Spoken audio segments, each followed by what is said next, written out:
Today we'll be working on a transport problem. In this problem, it states that natural gas at 23 degrees Celsius at 1 bar enters a furnace with the following molar analysis: 40% propane, 40% ethane, 20% methane, and it asks you to determine the analysis in terms of mass fractions, partial pressure of each component in bar, and the mass flow rate in kilograms per second for a volumetric flow rate of 20 meters cubed per second. So for part A is usually the first step of most of these problems dealing with mixtures. So the best way to go about this is create some sort of chart or table that basically shows the process of how to get the mass fraction for each constituent in the mixture. Start off by labeling the chemicals within the mixture. And then the next thing we're going to label for each component of the mixture is the molar analysis or the molar fraction. Do keep in mind that the molar fraction is not the same as the mass fraction. Those are two different entities. And each mass fraction or molar fraction is useful for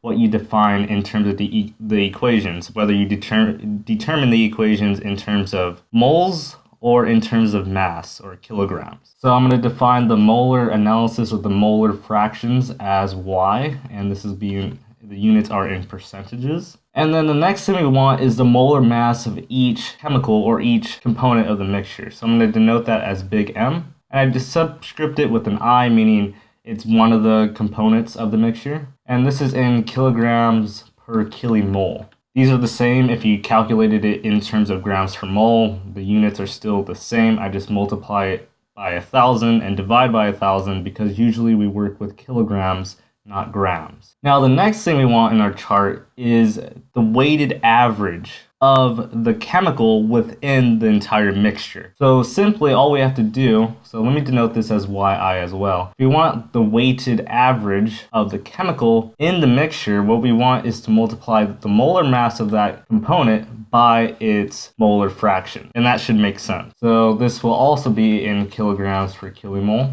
And the last thing we're going to do is calculate the mass fraction, so that's denoted MF, for the constituent or the component of the mixture. So those are all the things you need in this table to solve for part A. And usually part A is the first step for all these mixture problems. Usually it's not necessary all the time, but it's usually handy if you need to convert from moles to mass, depending on what equations you're going to be using. So the first chemical or the first component is going to be propane. So that's going to be C3H8, and its molar fraction is going to be 40%, so this is 0.4. And then the molar mass of propane is simply 12 times 3 plus 8, which is simply 44 kilograms per kilomole. And then the weighted average of this component is going to be the multiplication of these two, so that will be 17.6 kilograms per kilomole. And we'll leave the mass fraction alone for now because we need another component to solve for that. So let's go to the next one. The next one is ethane, so that's C2H6, has a molar fraction of 20% or 40%. Its molar mass is 12 times 2 plus 6, so that is 30 kilograms per kilomole.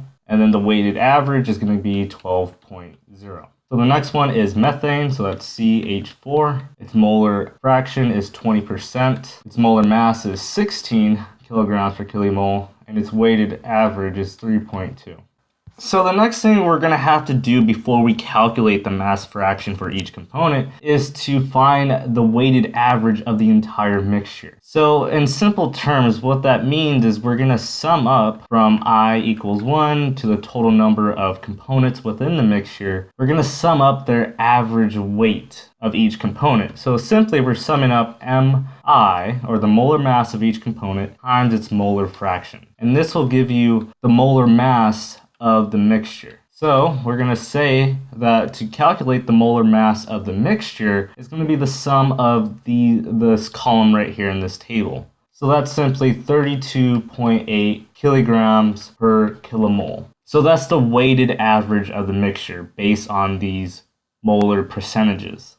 Now, calculating the mass fraction is quite simple. All you have to do is take the component's weighted average and divide it by the entire mixture of the molar mass. So what I'm saying is that the mass fraction of a component is simply MI YI over the entire mixture. So all you got to do is take this value over here and divide by this value, and that'll give you the mass fraction of propane. And then you repeat this process for each component. So what you get is 0.537, 0.367, 0.098. And a good way to check that you did this correctly is that if you add up the mass fractions of each component, it should equal 1. So that's a way to check yourself if you did this correctly. So that is part A. That gives you most importantly, the mass fractions, which will be useful later on if you do use the equations in terms of mass or kilograms. And it also provides you with the molar fractions, which can be useful if your equations are defined in moles. So that's why I say this is usually the first step for every mixture problem.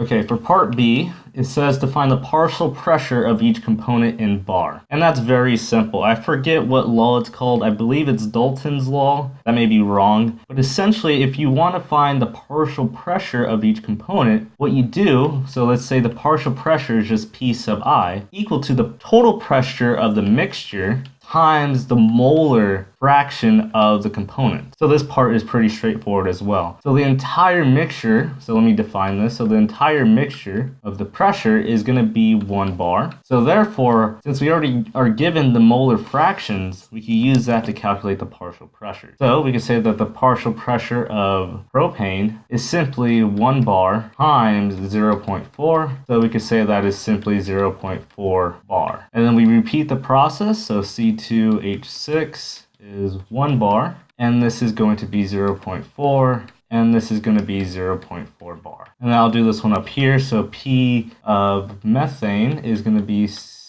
1 bar, total pressure of the mixture times its molar percentage, which is 0.20, and that's going to equal 0.20 bar. And another way, as we did with the mass fractions, a good way to check that you did this correctly is that if you sum up the partial pressures of each component, you should get the total pressure. So I forget what law it is, but there are assumptions when it comes to using this analysis, and I'll try to figure out what law this is. I believe it's Dalton, but don't quote me on that. Okay, for part C, our goal is to find the mass flow rate in kilograms per second, and we're given a volumetric flow rate of 20 meters cubed per second.